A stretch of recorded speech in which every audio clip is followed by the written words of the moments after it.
السلام عليكم ورحمة الله وبركاته. أنا سلام الدمان ميل كستا جوجتين.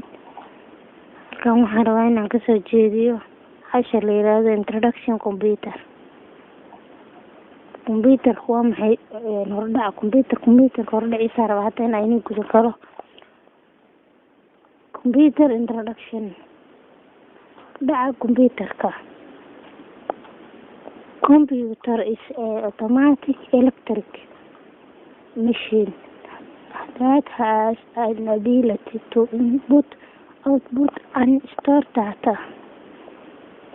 Computerku waa aalad u shaqeyso automatic machine waxayna awood u leedahay in wax la geliyo waxna soo saarto waxayna way ku kaydinaysaa data way kaydinaysaa.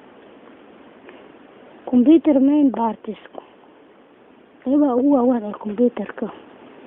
Complete computer consists of 4 main parts and there are parts are complete waxa computer consists waxay ka kooban yihiin 4 main qaybaha ugu waaweyn ee computerka kuwan monetary system CPU keyboard mouse. Monetary waa computerka korkiisa dhan computerka dhan waa system CPU waa qaybtii wax kaydinaysa waa kaydinta qaybta maskaxda computerka oo wax kaydinaysa. Keyboardkana waxa waa meesha qoraalka loo isticmaalayo.